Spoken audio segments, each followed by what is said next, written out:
Conference on Indonesian Foreign Policy 2024. Selamat datang di ruangan Middle Power. Kita akan segera memulai sesi pertama dalam ruangan ini, yaitu sesi C1, Preserving Strategic Autonomy in Indonesia's Foreign Policy. It's not that simple, it's not that easy, yang akan diselenggarakan dalam bahasa Indonesia. For audiences who need the interpretation device, you may take the device from the table near entrance room, and as you leave the room, please leave the device on your seat or give it to the staffs in the interpretation device table.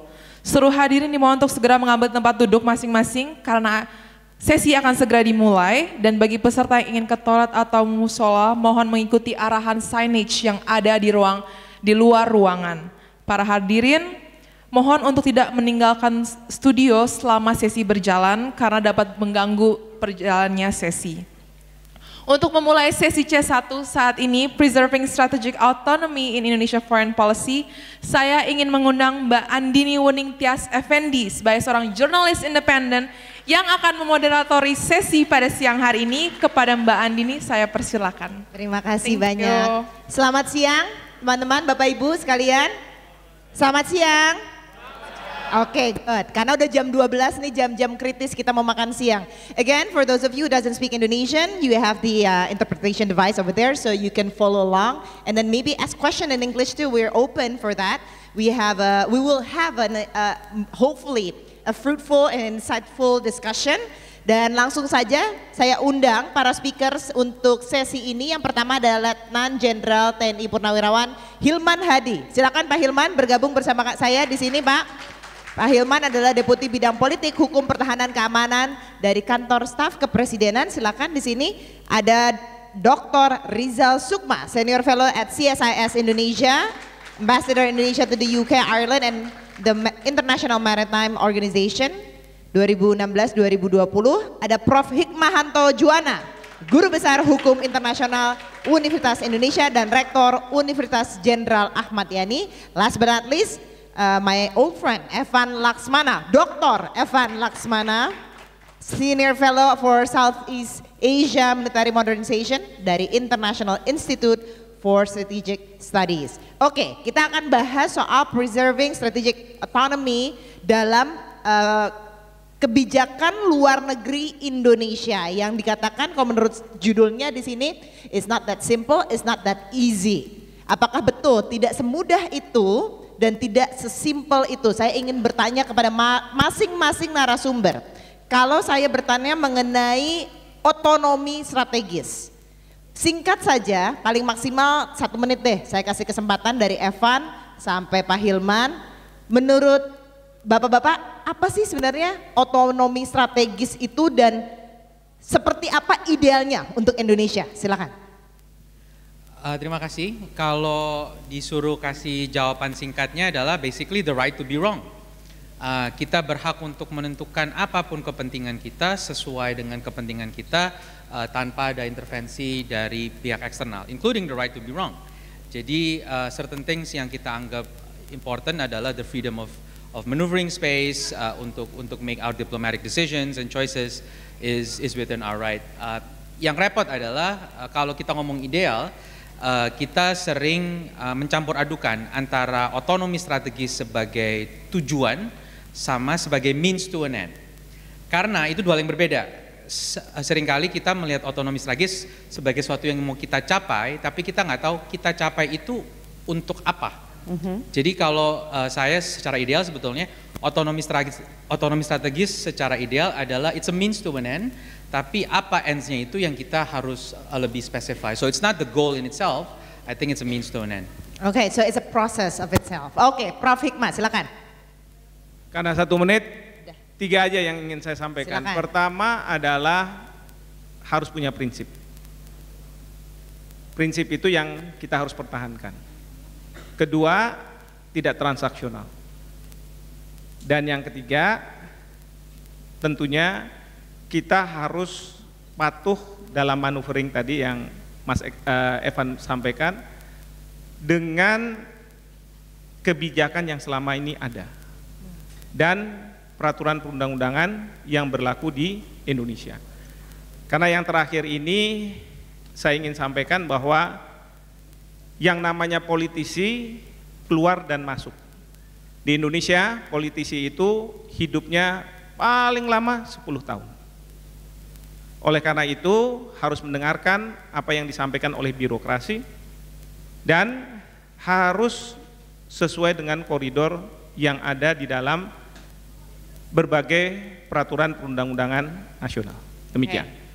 Seperti layaknya orang hukum harus berada di koridor peraturan perundang-undangan. Silakan, Ambassador Sukma. Terima kasih. Boleh setuju nggak sama Evan? Boleh dong, Ya, of course, you can echo. Itu, definisi akademisnya ya itu. Well anyway, buat saya strategic autonomy is the ability of nation to avoid entrapment on the one hand and abandonment on the other. Jadi it's basically an option gitu ya untuk meng-create kondisi yang membuat kita tidak akan pernah terjebak ya, ataupun dijebak oleh other external powers maupun juga dicuekin, dibiarin dan dicampakkan oleh negara yang lain. Nah oleh karena itu the choice that we have, mau nggak mau, suka atau tidak suka ya tetap yang bebas aktif itu. Sekarang masalahnya seperti dikatakan Evan, how you define it. Itu yang pertama yang saya pahami strategic otonomi.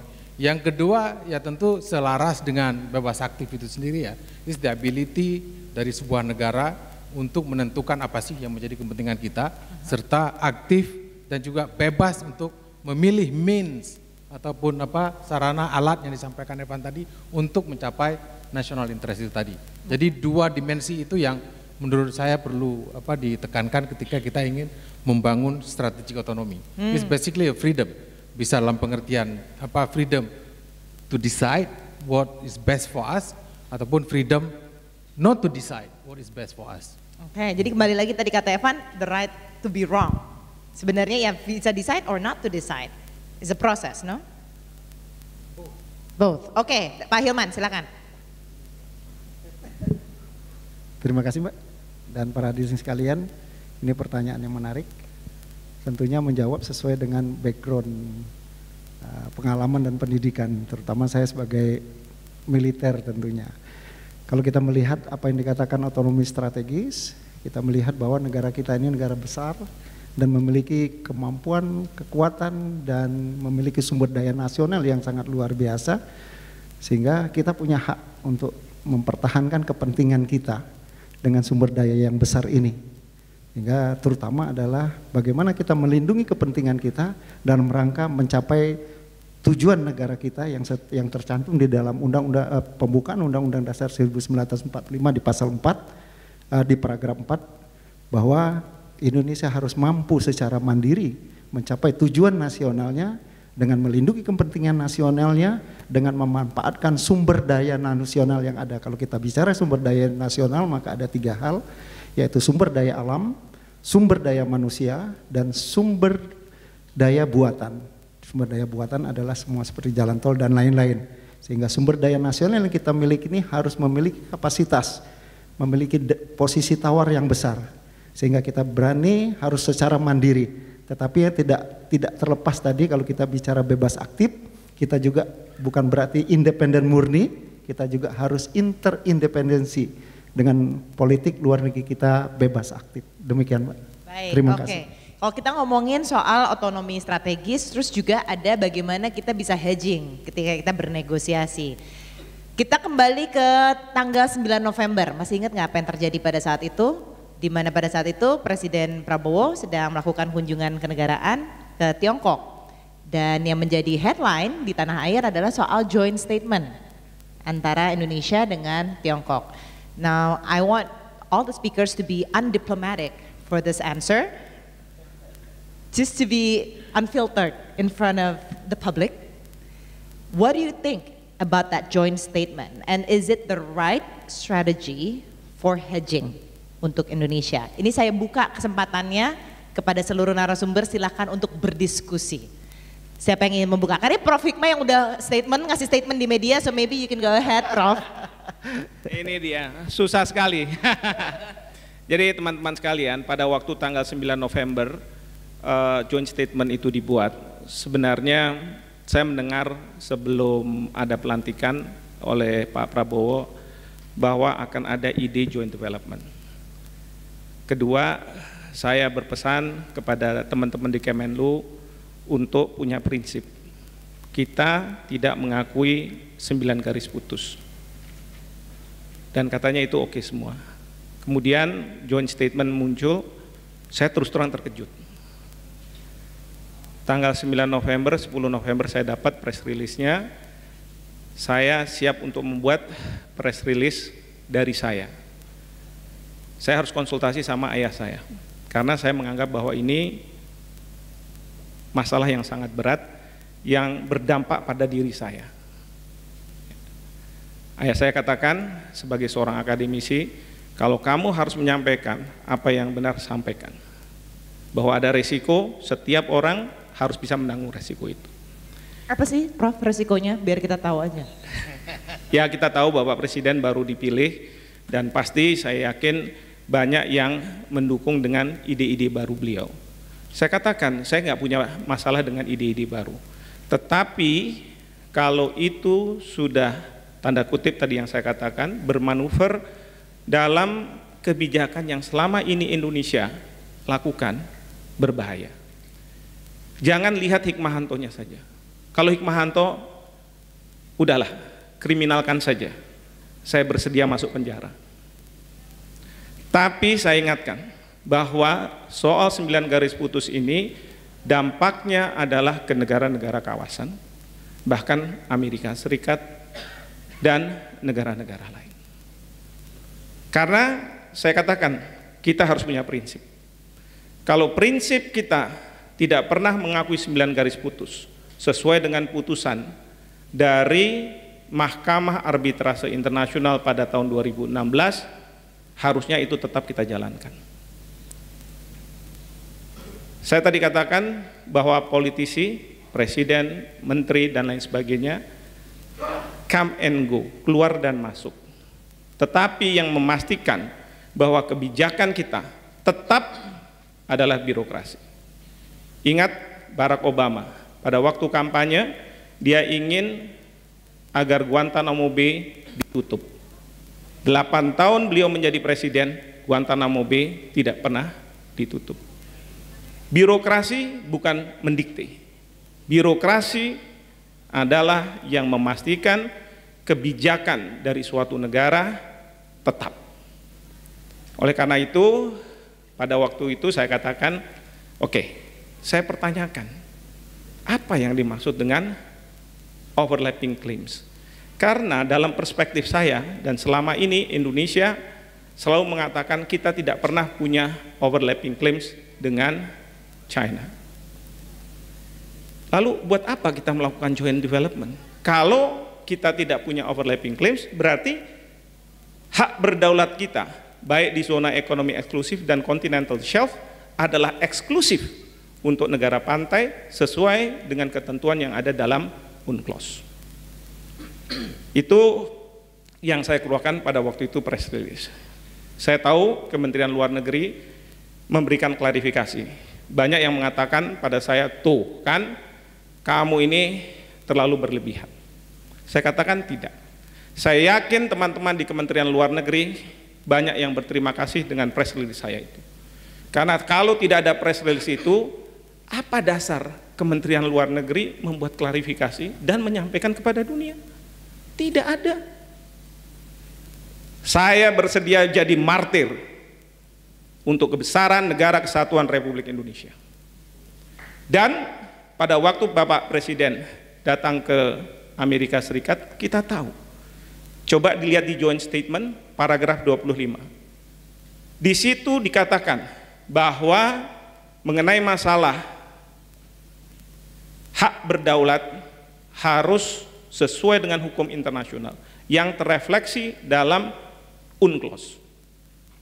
Bahkan di situ juga para pemimpin menyebutkan take notes dari PCA tahun 2016.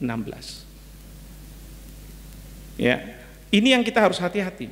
Jangan sampai kita menjalankan strategic autonomous dengan mengatakan kalau di sini kita oke ini, kalau di sana kita oke di sana. Enggak. Kita harus punya prinsip. Itu yang message yang ingin saya sampaikan. Dan alhamdulillah Bapak Presiden dalam wawancara doorstop beliau mengatakan, kita akan bekerja sama siapapun negara besar. Tetapi kalau sudah bicara kedaulatan, tidak ada mengorbankan kedaulatan. Jadi itu message yang ingin saya sampaikan. Termasuk baru-baru ini, mohon maaf, berkaitan dengan akan dipindahkan narapidana dari Filipina, Mary Jane. Ada ide seperti itu. Saya lihat aturan, maka saya katakan, boleh kita bermanuver tapi lihat aturan yang ada di Indonesia. Di Indonesia disebutkan kalau ada pemindahan narapidana, maka harus ada undang-undangnya, pemindahan narapidana yang sampai hari ini Indonesia belum punya, dan harus ada perjanjiannya. Pasal 45 ayat 1 dan 2 Undang-Undang Pemasyarakatan. Saya tidak punya masalah, Bapak Presiden punya diskresi, tetapi semua itu harus didasarkan pada kebijakan yang selama ini ada dan kedaulatan kita, kedaulatan hukum. Kira-kira itu yang ingin saya sampaikan. Terima kasih. Baik, mungkin Pak Hilman boleh ngasih penjelasannya dari perspektif KSP seperti apa terkait tadi dua hal itu. Terima kasih. Ini sangat menarik sekali. Kebetulan saya punya grup di senior saya juga, itu mulai ada bintang 4 dan lain semuanya punya perspektif. Dan kebetulan saya juga pernah menjadi diplomat, saya atas pertahanan di Filipina pada saat itu, dan saya juga punya grup dari perspektif diplomat. Saya juga punya beberapa grup dari military observer, karena saya 2 kali di UN mission, di Iraq White Mission, kemudian in UNMIL. Dari mereka perspektif ini sangat luar biasa. Kemudian saya coba menyimpulkan, saya konsultasi, ada salah satu tulisan, saya aneh juga ini, tulisan itu dari Pak Punto yang selama ini agak kontroversi, tapi beliau menulis ini agak lebih objektif. Jadi kita kalau persepsi kita melihat, dan saya tahu persis Pak Prabowo, waktu saya deputi di Polhukam, beliau bagaimana tegas kerasnya pada saat itu untuk meningkatkan kemampuan militer kita. Pada saat itu Cina masuk di Laut Natuna Utara. Beliau pada saat itu dengan tegas lugas, dan saya duduk di situ bersama Menteri Menko Marves, beliau sangat luar biasa. Masalah kedaulatan tidak tawar-menawar. Disitulah keyakinan saya bahwa beliau menandatangani ini dengan seluruh pertimbangan. Dan perspektif ini akan saya jelaskan sedikit. Kita melihat sejarah. Seperti yang dijelaskan, saya sangat setuju dari Profesor tadi, bahwa di bulan Mei kita meningkatkan hubungan kerjasama kita dengan Amerika yang dikatakan dengan biasanya hubungan yang tingkat strategis saja, ya gimana? Partnership, strategic partnership. Dengan Amerika kita sudah pada comprehensive strategic partnership. Itu hanya satu pola saja.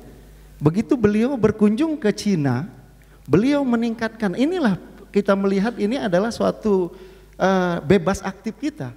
Ternyata beliau tidak hanya meningkatkan strategic partnership-nya, yang kita sebutkan kalau lebih tinggi di dalam hubungan internasional itu adalah comprehensive strategic partnership, bukan hanya kepada Amerika saja.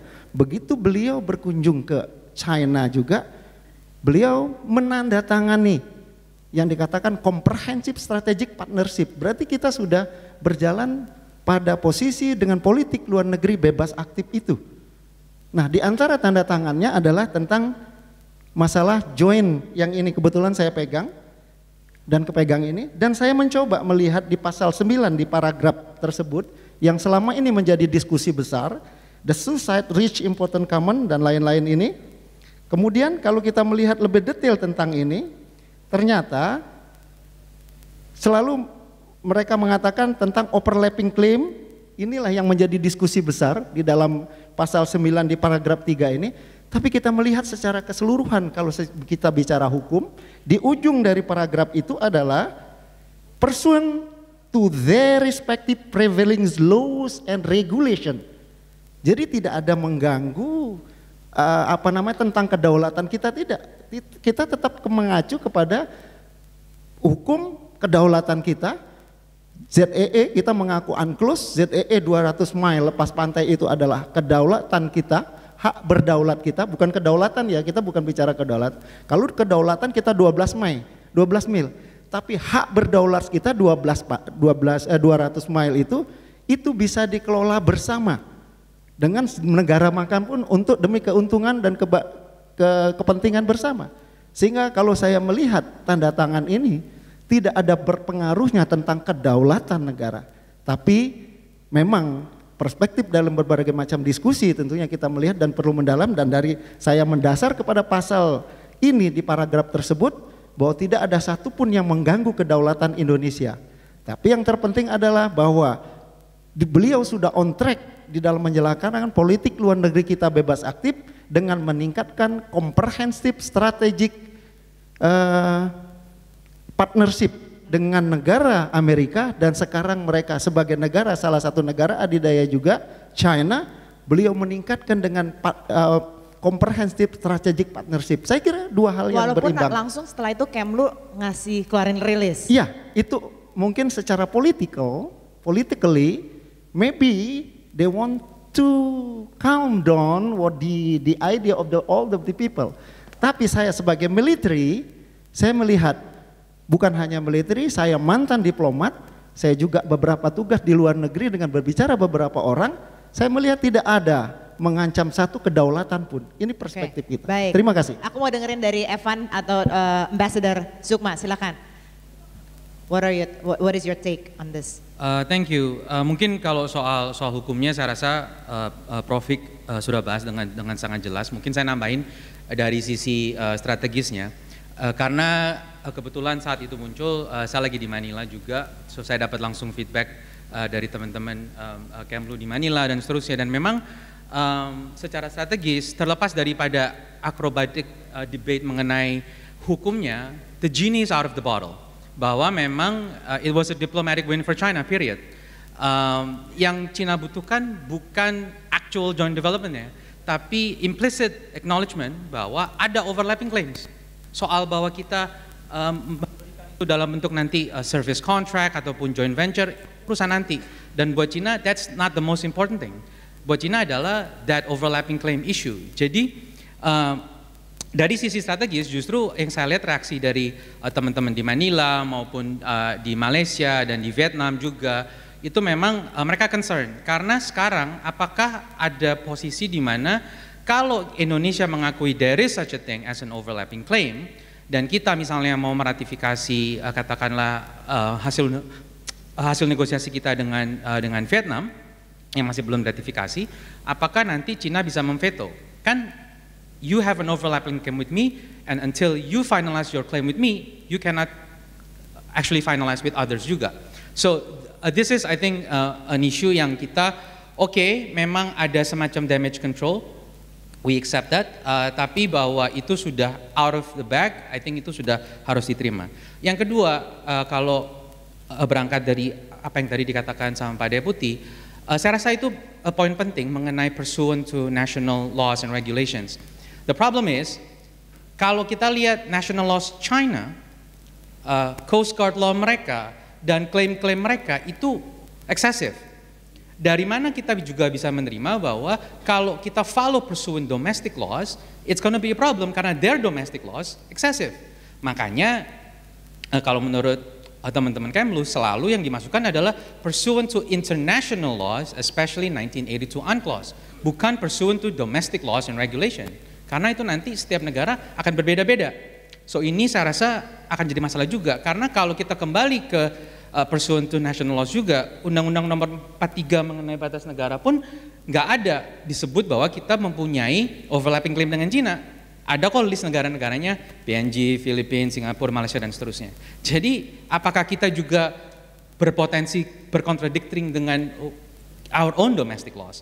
Itu juga menjadi sebuah pertanyaan. Tapi regardless apa yang terjadi dan kenapa itu terjadi dan konsekuensinya, saya rasa a bigger point, dan ini kembali mengenai poin soal hedging tadi, adalah kita nggak bisa hidup di era di mana hedging for hedging sake. Sama kayak kita nggak bisa bilang pokoknya kita mempunyai hubungan baik sebagai ekspresi bebas aktif. Bebas aktif itu harus menjadi means to an end. Apa yang mau dicapai dengan hedging? Apa yang mau dicapai dengan bebas aktif? Bukan mencapai bebas aktif, mencapai hedging seolah-olah selesai. Nah ini yang saya rasa agak lebih sulit karena hedging for hedging sake memang bisa. Saya mempunyai strategic partnership dengan negara X, dengan negara Y, ABC. Itu sebagai bukti kita bebas aktif, great. Lalu hasilnya apa dari masing-masing engagement itu? Apa kepentingan yang kita trade off? Kalau kita berbuat ini, kita kekurangan ini atau kita kelebihan itu yang saya rasa harus diperdebatkan. Bukan sekedar secara prinsip dan normatif sebagai filosofi landasan politik luar negeri, nggak ada yang memperdebatkan. Bebas aktif is important, it's who we are, who we've always been, and that's fine. Tapi the next question adalah, is it enough? Dan ini susah karena kita hidup di era strategic power competition di mana hedging may not be sustainable. Kalau sekarang kita bilang, oke, gua mau kerjasama militer sama Amerika, kerjasama ekonomi sama Cina, tapi gue juga mau beli Huawei, gue mau beli banyak hal dengan banyak negara.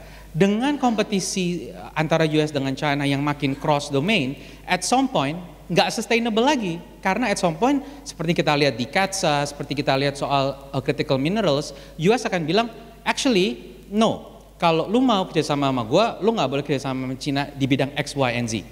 Nah, apakah kita masih mau memaksain hedging atau kita harus mengambil posisi interest dan prinsipal yang sangat itu harus ditekankan. Our principle is our interest. Mereka bukan hal yang berbeda. So saya rasa saya sangat setuju dengan Prof. Kalau principle UNCLOS itu our interest, gimana kita membelanya? Bahwa kita harus mengorbankan hedging untuk membela international law, saya rasa itu yang harus kita lakuin. Thank you. Ambassador Sukma, gimana? Ini kan kayak sebenarnya addressing the elephant in the room gitu. Dan akhirnya kebahas dan akhirnya kita bisa berdiskusi soal ini karena there are things that needs to be negotiated. Ada strategik untuk hedgingnya itu, tapi how do you see this and how do we move on from this? Untung udah bukan ambasador lagi. Yang paling pas untuk menjawab pertanyaan itu yang namanya Arif Hafaz Ogroseno. Dia Wamenlu kok, jadi kita tunggu aja dia kembali dari Jerman, nanti dia akan bicara apa soal ini. Tapi saya sebagai orang melihat dari luar, memang banyak overlap ya pendapat saya dengan Profesor Hikmanto dan juga dengan Evan. Tapi begini, rumah saya itu aktenya itu dikeluarkan pada tahun 97 oleh kantor BPN Tangerang Selatan. Itu ada halamannya kecil lah. Tiba-tiba tetangga saya bilang, halaman lu tuh punya gua, karena nenek moyang gua dulu tinggal di situ. Nah ini kan ada.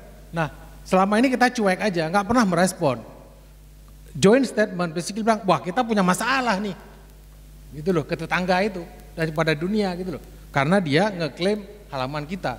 Nah tapi apakah dia mengklaim halaman kita berarti itu ya kita setuju halaman gua itu punya lu, kan belum tentu.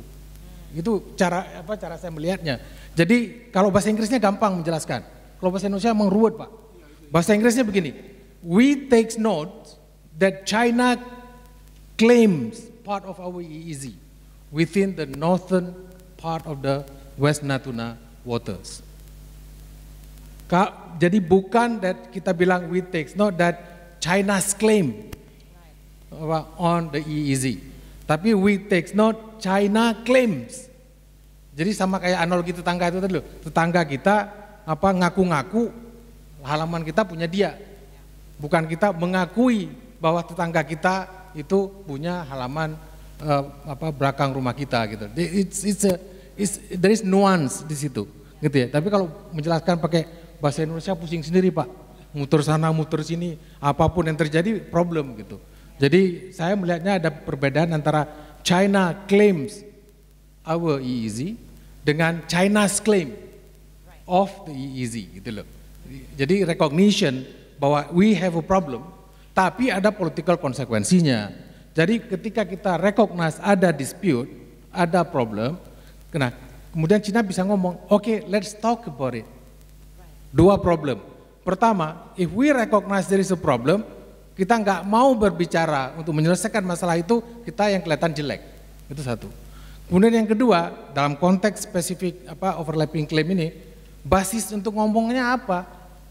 UNCLOS, dia kagak percaya kok sama UNCLOS. Dia maunya yang 9 dotted line. Jadi we don't have a legal basis to solve that problem. Gitu. Jadi ini yang muncul implikasi legal dan politikalnya itu di situ gitu loh. Oke, Nah, itu yang jadi soal. Baik, oke, boleh silakan Prof. Before we move on to Sampaikan, kalau kita buat joint statement, ada dua pihak, and it takes two to tango kan gitu ya. Kita boleh di Indonesia mengatakan itu kan national legislation dan lain sebagainya. Tadi Mas Evan bilang, tapi di Cina juga dia bilang our national legislation. Satu. Yang kedua, Cina pada waktu setelah tanggal 10 November, kalau saya tidak salah tanggal 11 November, juru bicara Kemenlu mengatakan, kita siap untuk bernegosiasi dengan Indonesia terkait dengan joint development. Betul ya?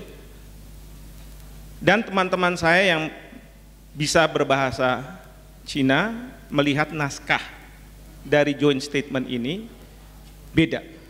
Di situ ada overlapping claims between two countries, two states. Maritime overlapping claims. Bahaya.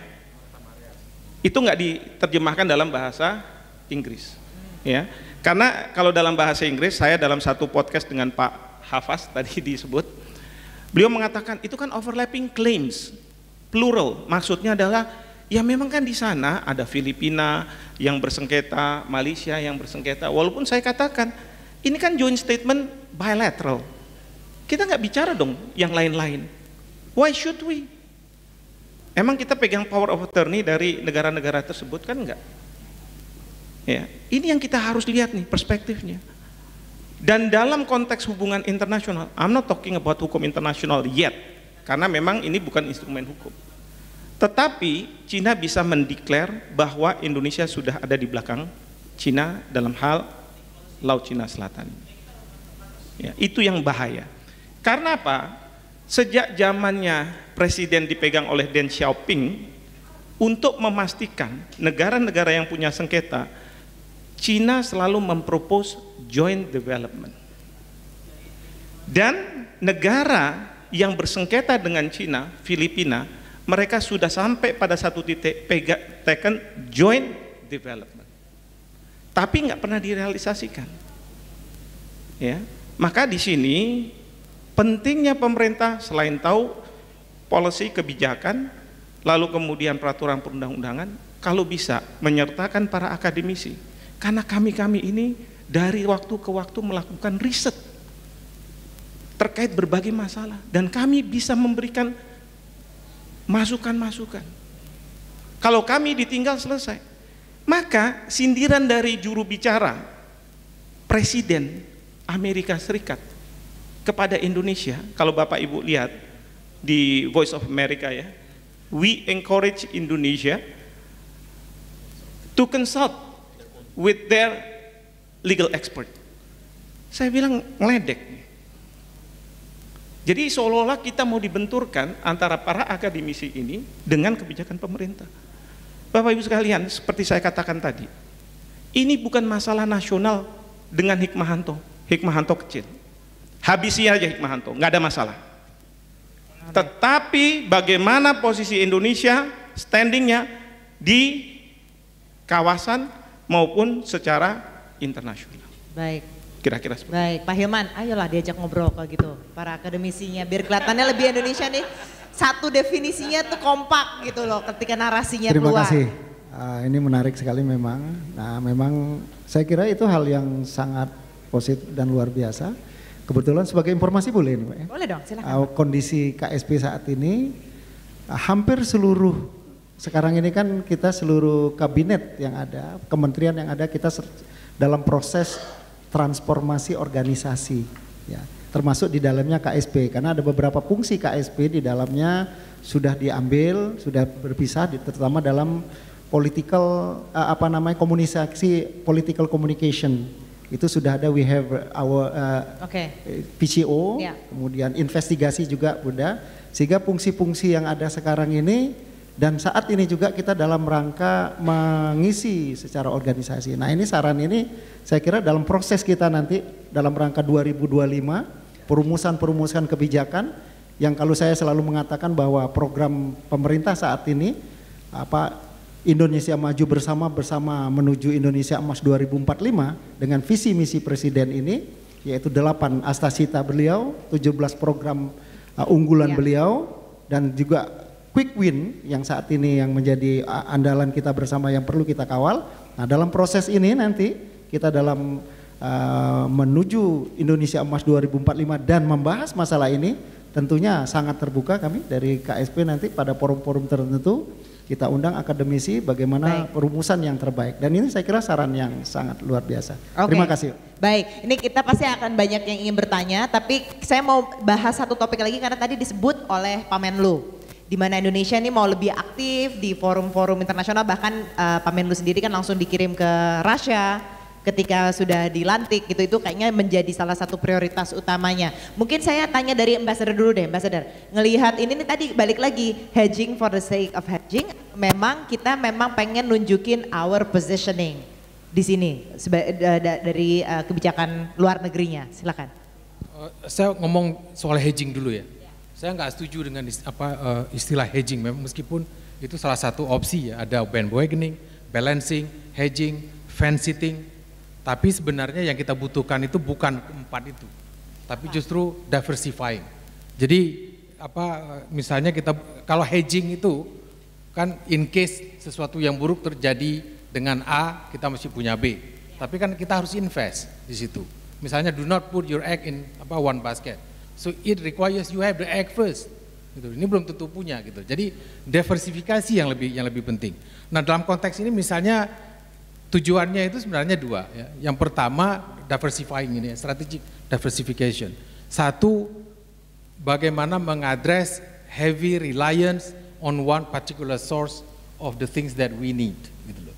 Yang kedua, yang lebih kritikal lagi itu to address dependent, meskipun kita belum ya menjadi tergantung ya kepada salah satu major powers ataupun great powers ya. Misalnya banyak orang mengatakan Indonesia sudah tergantung pada Cina, itu saya kira berlebihan. Kita lihat misalnya dengan alasan hutang yang tinggi ya, toh hutang kita kan baru 20% dari kalau nggak salah PDB ya, dan itu kan masih hutang terhadap China pun masih di bawah itu, jadi itu susah dibilang kita tergantung gitu loh. Jadi kalau reliance ya tergantung sektornya juga. Nah, ini yang harus kita address untuk bisa memastikan strategi otonomi itu tadi. Itu yang pertama. Jadi yang kedua, yang jadi masalah itu bukan apakah kita perlu atau boleh atau bisa menjadi anggota dari banyak organisasi ya. Persoalannya the ability to participate. Di sini kebetulan ada Pak Vito. Pak Vito ini korfung ekonomi saya waktu saya di London. Itu kan tiap tahun kan kita bayar tuh keanggotaan di banyak organisasi ya. Ada organisasi gula internasional, organisasi kopi internasional, organisasi maritim internasional, banyak sekali. Kita itu anggota mungkin lebih dari 100 sekian belas organisasi internasional. Sampai Presiden Jokowi pada waktu itu minta Kemlu mereview mana yang kita harus keluar, yang nggak ada gunanya, nggak ada penting. Malah kita juga anggota International Handshake Association or something. Jadi ini jadi problem kalau kita mengukur bebas aktif dari keikutsertaan di keanggotaan di semua. Jadi yang penting itu the ability to participate to achieve what gitu. Itu yang paling penting. Jadi bayar iuran aja udah setengah mati tuh Kemlu. Gitu loh, sering telat. Gitu ya. Saya harus bayar itu ya Pak ya. Bayar ternyata. Dong, keanggotaan kan bayar. Jadi memangnya nggak bayar gitu loh. Itu uang masuk sport olahraga aja bayar kok. Jadi nah kemampuan kita untuk participate itu terbatas at the end. You have to choose mana yang betul-betul bisa memenuhi kepentingan strategis kita. That is very important gitu loh buat saya ya. Jadi bisa saja kita ikut CPTPP, kita ikut IPEF, kita ikut BRICS gitu ya. Apakah perlu juga kita ikut AUKUS, ikut Quad, itu kan that is not atau PDA, but that is not the way you do foreign policy gitu loh. Right. So you choose which one dari organisasi internasional itu yang betul-betul bisa serve our national interest. Kalau enggak ya keluar aja, jangan masuk gitu loh. Jadi banyak organisasi-organisasi internasional itu yang udah nggak penting lagi buat kita, tapi kita masih bayar iuran, terdaftar sebagai anggota. Saya termasuk yang waktu itu advocate ke Presiden Jokowi, Pak keluar aja dari sekian ratus kita anggota, mungkin setengah tuh nggak ada gunanya gitu. Okay. Terima kasih. Kalau Evan, menurut kamu gimana? Do we have enough eggs in our basket to diversify ke OECD kan udah mau masuk, kemudian itu tadi BRICS, kemudian masih ada FTTP. Apakah kita udah cukup punya modal untuk diversifikasi ini? Nah, sekarang ini menjadi pertanyaan yang fundamental juga karena selama ini kan our biggest egg so to speak adalah ASEAN. Dan seperti yang tadi dibilang sama Pak Rizal, resources kita sangat terbatas. Kita nggak bisa give equal attention to every single platform. Dan kalau memang kita serius sama ASEAN, let's actually do that. Let's focus on that. Tapi kalau enggak, and we want to diversify, I think that's okay as a matter of principle. Tapi kembali to what ends? Karena memang multilateral platforms, just like some bilateral platforms, it's useful for some things and not for everything. Gak ada satu organisasi yang useful for everything buat foreign policy. Itu yang pertama. Kedua, di bidang-bidang tertentu over diversification sebetulnya nggak bagus. Contoh, militer. Overly diversified dalam konteks supplier untuk alutsista actually not a good thing. Kita bisa bilang di publik bahwa ini bukti kita punya otonomi strategis. Kenapa? Nggak ada satu negara yang bisa memveto kita. Sure, kita punya 33 foreign suppliers untuk alutsista, tapi as a consequence, trainingnya susah, interoperability-nya susah, maintenance-nya repot, kita harus mengoperasikan pesawat tempur dari 6 negara yang berbeda, pilotnya latihnya juga berbeda-beda. Jadi kita harus hati-hati bahwa apa yang disebut dengan otonomi strategis for the sake of strategic autonomy itu sudah nggak lagi sufficient. Jadi on some parts kuncinya memang betul seperti yang Bang Rizal bilang tadi bahwa in terms of strategic partners, the more the merrier. As a matter of principle, that's fine. Tapi untuk specific issues, termasuk soal defense, maybe not really the best thing juga kalau kita overly diversify. Okay, so you gotta pick and choose where to put the right egg. Oke, saya buka kesempatan untuk bertanya. Oke, silakan, Masnya ada duluan. Boleh berdiri, namanya siapa, dari mana? Silakan Mas. Di sini, maju, maju. Namanya siapa, dari mana, dan ingin bertanya untuk siapa? Saya aja yang pegang mikrofon. Saya aja yang pegang. Terima kasih, nama saya Haikal, saya dari Magister Universitas HI Universitas Indonesia. Saya mau nanya, probably for all, like for thing to debate, like what is Indonesia's strategic interest? Like what is Indonesia's grand strategy from like all this alignment, all this participation in forum? Because like we are like participating in so many things, but you cannot perceive like what is the main interest from all of this like that. Mungkin main interest untuk the current administration kali ya. Ditariknya mungkin lebih terkininya. Mungkin Pak Hilman boleh jawab dulu Pak. Sebenarnya strategik utamanya tuh apa sih gitu dari pemerintahan Pak Prabowo saat ini in terms of foreign policy? Terima kasih. Untuk foreign policy kita tetap mengacu. Kalau kita melihat awal dari pemerintahan beliau, ada yang angkat tangan? Enggak, Bapak silakan. Oke. Kita melihat bahwa awal dari pemerintahan beliau sudah berkeliling beberapa negara. Ini menunjukkan, walaupun beberapa rekan-rekan juga ada beberapa ini mengatakan masih Hammers itu masih galau melihat bagaimana akhirnya dia istilahnya menggunakan Siri Pak untuk menjawab keinginan beliau ini kemana kira-kira, tombol-tombol Siri masih yang diberikan itu karena mereka melihat masih Hammers. Tapi kalau kita mengacu dengan apa yang beliau ambil langkah ini udah jelas arah kebijakan luar negeri kita adalah bagaimana kita tetap komitmen terhadap tujuan negara dan kepentingan nasional yang bisa dilindungi, yang kita harus lindungi. Dan prinsip bebas aktif ini yang tetap masih menjadi platform dalam pelaksanaan politik luar negeri kita dan tujuan luar negeri kita dalam rangka meningkatkan kesejahteraan umum dan keamanan dan lain-lain sesuai dengan tujuan negara Republik Indonesia. Dan ini kita melihat bahwa untuk mencapai politik luar negeri yang demikian, kita harus mampu mandiri terlebih dahulu.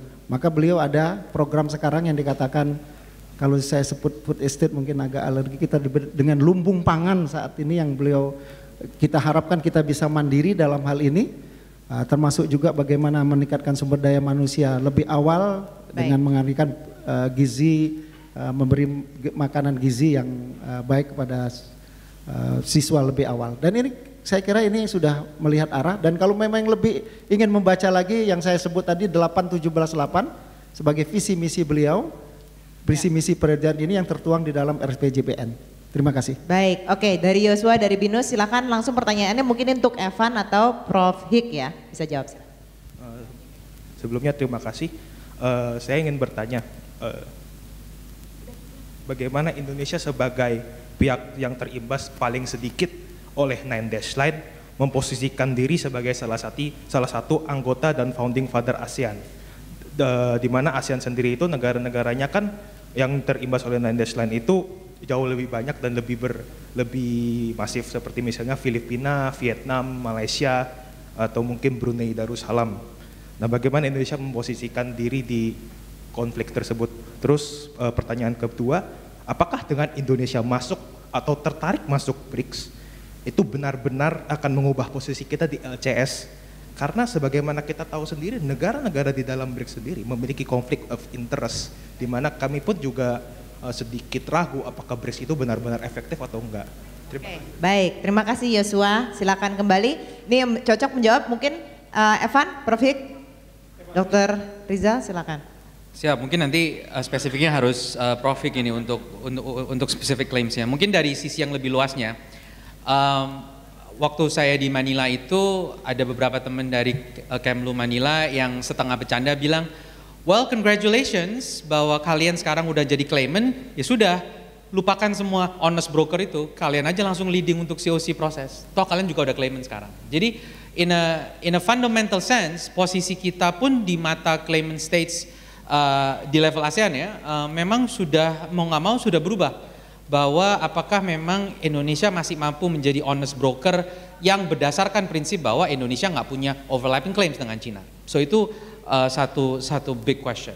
Pertanyaan besar keduanya adalah soal BRICS tadi. Kalau saya sih personally ngerasa we're making a big deal out of BRICS. It's not really doing anything. Secara konkret, secara praktikal, secara strategis, nggak ada apa-apanya dari BRICS. Nggak ada sekretariat, New Development Bank can happen without BRICS anyway. Jadi we're making a big deal seolah-olah ini fundamentally reassess our foreign policy. Not really. It's not doing anything. Jadi in that sense, again, bukan cuma Indonesia yang apply ke BRICS, Vietnam, Malaysia, and Thailand and others. So in some sense, I personally don't think it's a big deal. We shouldn't make a big deal out of it. Kalau kita mau keluar dari ASEAN, that's a big deal. Tapi kalau kita cuman mau masuk BRICS, I don't think it's a big deal. Tapi ini kembali ke pertanyaan mendasar tadi yang sebelumnya. What is exactly our international interest? Karena sekarang kita yang suka agak berbeda adalah definisi national interest seolah-olah harus domestic, which is correct. Seperti yang dibahas tadi, foreign policy begins at home. Tapi kita juga harus punya international interest, sesuatu yang terjadi di luar yang mempengaruhi kita di dalam, bukan hanya sebaliknya. So buat saya 3 international interest ini yang harus menjadi ukuran. Yang pertama, US-China strategic competition. Kalau Indonesia hanya mau mendayung di antara dua karang, circumnavigate, that's spectating. That's not actually shaping US-China strategic competition. Jadi kita sebenarnya nonton US-China competition. That's a big problem, number 1. Number 2, UNCLOS.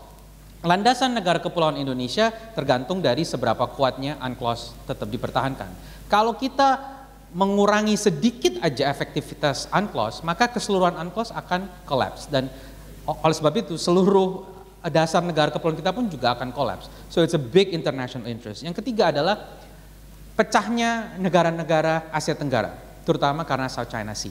Ada yang saya sebut sebagai diplomatic decoupling antara Filipina, Vietnam, Indonesia, Malaysia, dan to some extent bahkan Singapura.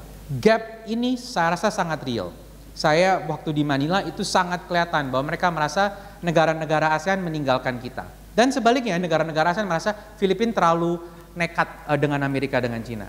Tapi kalau negara-negara maritim Southeast Asia pecah, balik ke poin pertama dan kedua tadi, UNCLOS pecah, strategic competition akan memperburuk buat Indonesia. So kalau buat saya 3 international interest itu juga harus dipertimbangkan in addition to yang tadi sudah disampaikan mengenai lumbung pangan dan seterusnya. Thank you. Prof. Hik atau Dr. Rizal? I couldn't agree more dengan Pak Evan ya. Jadi Mas Evan sudah menyampaikan. Jadi intinya imbasan dari 9 Dash Line ini kan selama ini kita tidak mengakui dan kita bisa berperan sebagai negara yang honest peace broker. Jadi kita buat workshop, kita menginisiasi mungkin code of conduct dan lain sebagainya. Itu kita bisa lakukan. Tetapi dengan posisi sekarang ini, tentu negara-negara claimant juga tunggu dulu. Apakah ada perubahan sikap dari pemerintah Indonesia? Walaupun kita sudah keras mengatakan bahwa tidak ada perubahan sikap. Klarifikasi dari Kemlu, pernyataan dari Bapak Presiden. Ya, bahkan kalau saya agak lebih tegas lagi.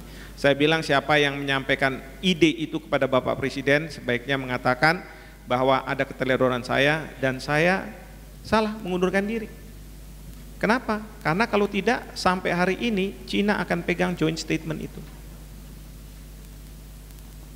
Dan itu yang membuat kita tidak bisa kembali ke posisi semula.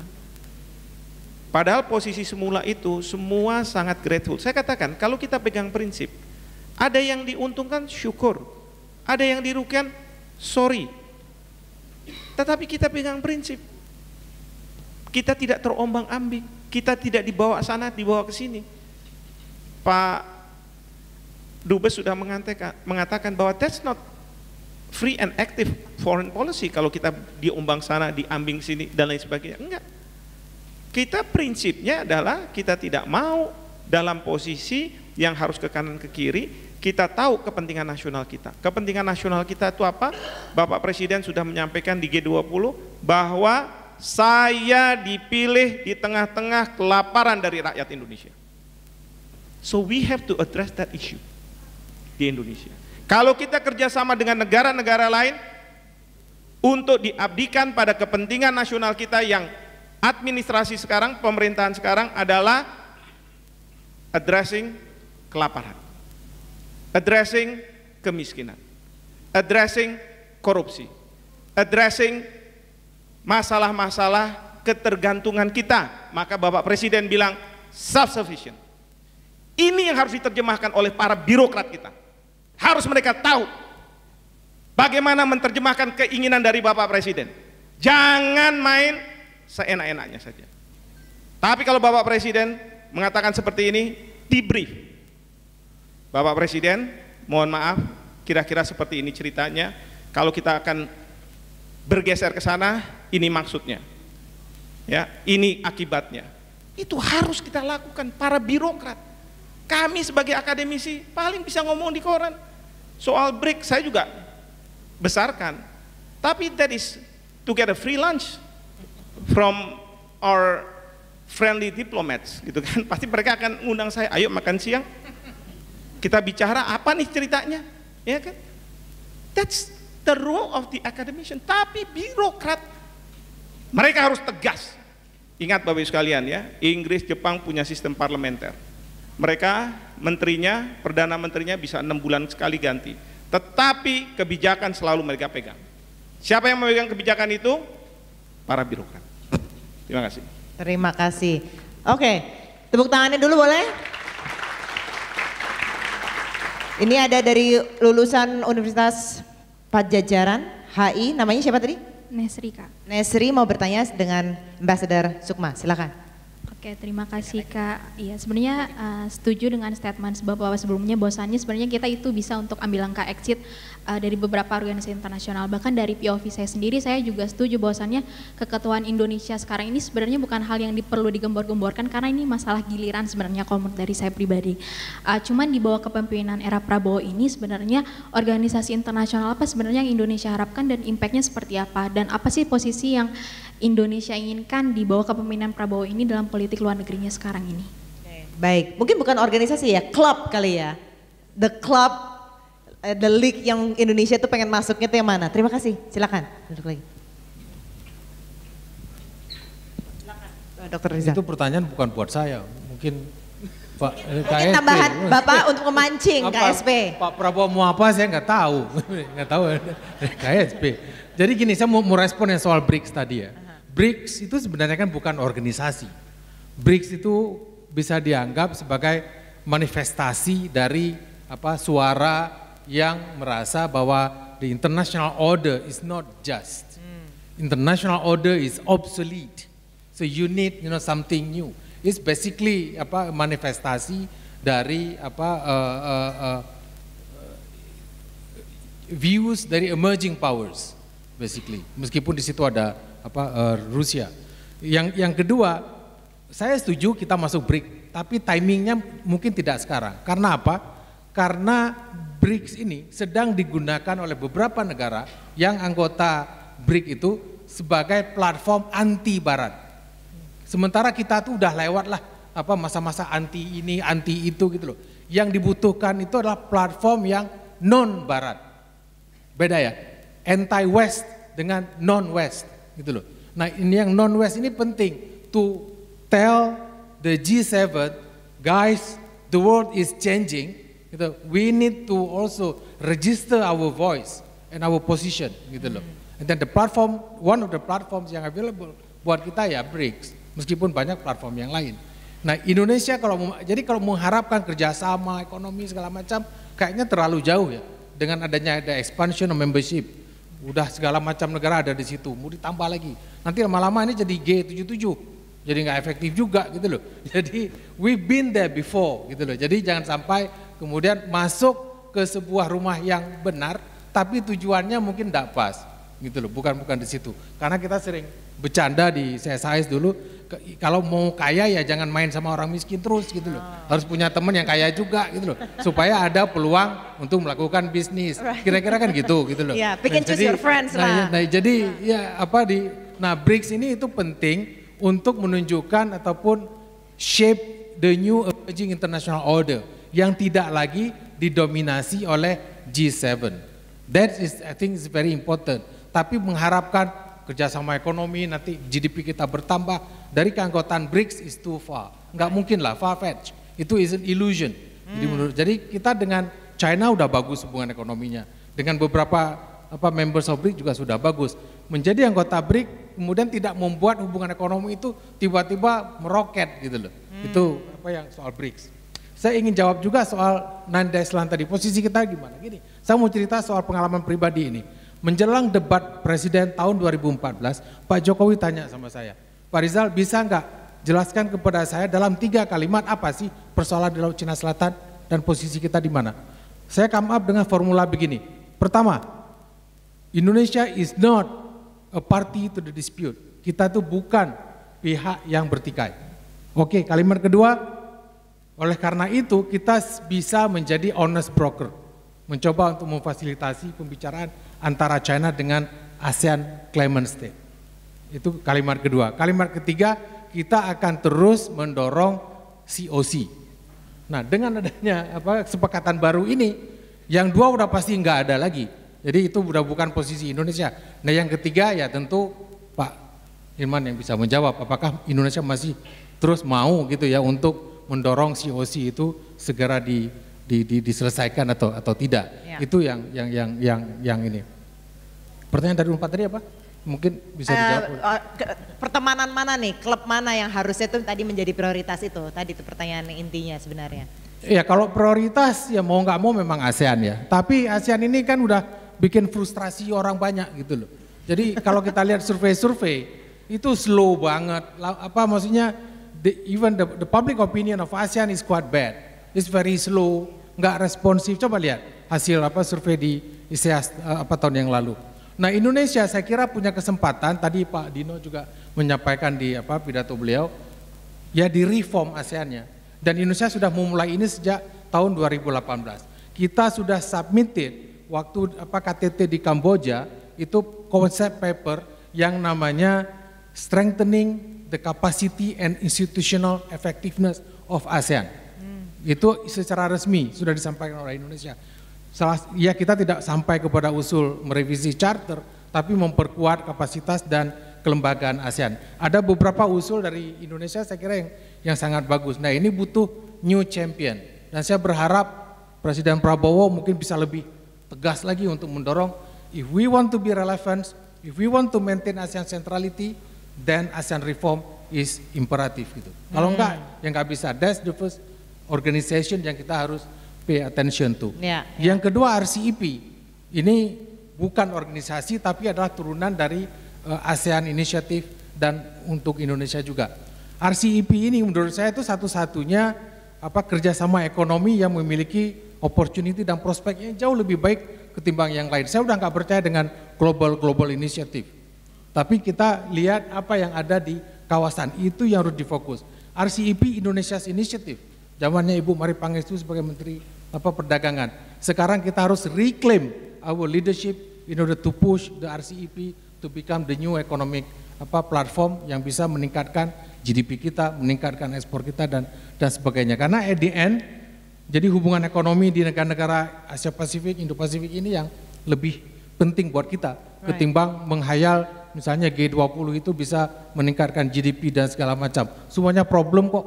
Let's go untuk fokusnya di kawasan. We should be an Indo-Pacific power with a very selective global engagement. Itu paling tidak yang saya harapkan gitu ya. Jadi nggak perlu menjadi global power dengan selective regional engagement. Jangan dibalik gitu loh. Jadi ya boleh aja kita ingin menyelesaikan masalah Ukraine segala macam, tapi itu kan nggak langsung berkaitan dengan kepentingan nasional kita. Terima kasih. Baik, kita masih ada waktu untuk satu penanya lagi atau gimana? Dari produser saya yang udah dari tadi nyolek-nyolek terus. Kenapa? Kenapa? Oh dari Pak Hilman, silakan. Pak Hilman katanya untuk menanggapi. Kita masih ada waktu atau tidak? Pertanyaannya itu sudah selesai. Rupanya dicatat tadi ada. Memang saya merasa janggal. Tadi ada satu pertanyaan yang belum dijawab itu. Bagaimana sebenarnya arah dan lain-lain tentang masa kepresidenan. Pada prinsipnya organisasi mana yang harus full engagement atau memang ada berdampak?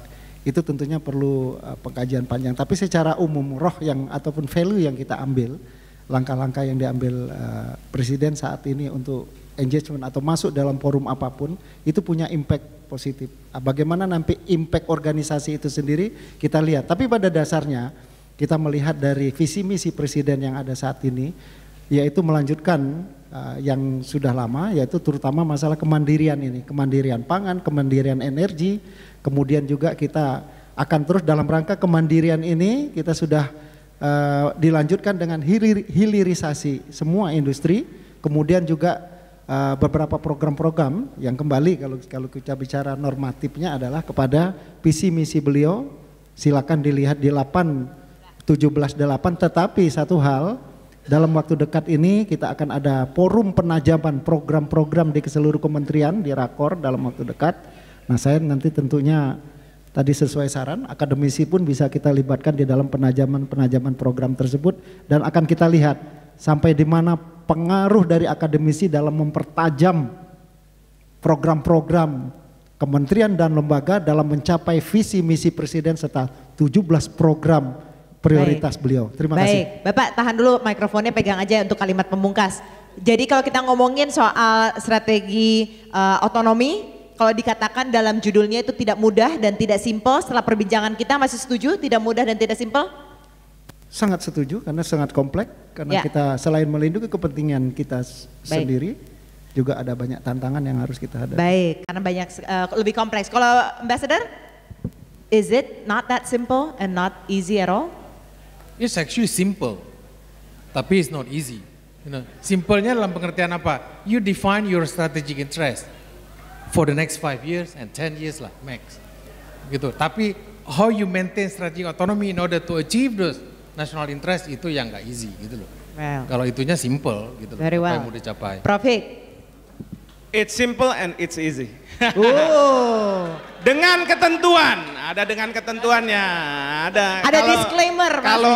Kalau lawyer itu harus ada caveatnya, ya kan? Dengan ketentuan. Dengan ketentuan pertama, you need to consult with your bureaucracy. Ya, ingat, Indonesia kehilangan Sipadan dan Ligitan karena pada waktu itu kepala pemerintahan dua negara, Pak Harto dan Pak Mahathir, berbicara tanpa melibatkan Kemlu. Dan posisi Kemlu adalah jangan dibawa ke Mahkamah Internasional. Tapi karena kesepakatan empat mata, selesai. Timor-Timor, Kemlu sedang bernegosiasi di New York. Tetapi keputusan tanpa konsultasi yang dalam dengan Kementerian Luar Negeri membuat teman-teman kita di luar negeri terkaget-kaget. Caught by surprises. Jadi consult the bureaucracy. Jangan anggap mereka remeh, jangan mereka dianggap sebagai pendikte. Kita harus menjadi sebuah negara yang bisa mengapresiasi apa yang pernah dilakukan oleh para pendahulu kita. Jangan kita sebagai pendulum, ganti pemerintahan, ganti kebijakan. Rakyat yang bingung. Dan kalau kita merubah kebijakan, dampaknya bisa dihitung dalam bentuk rupiah, bisa dihitung dalam bentuk sosialnya, bisa dihitung dalam bentuk lain-lainnya. Oleh karena itu, consult the bureaucracy. Kedua, harus taat pada peraturan perundang-undangan, hukum nasional kita.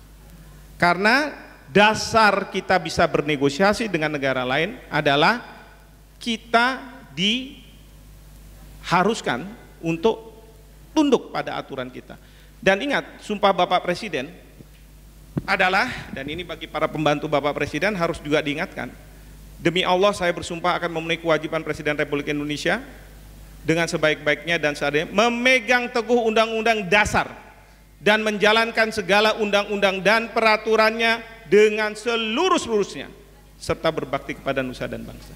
Jadi, it's going to be easy and simple kalau dua hal itu benar-benar ditaati. Terima kasih.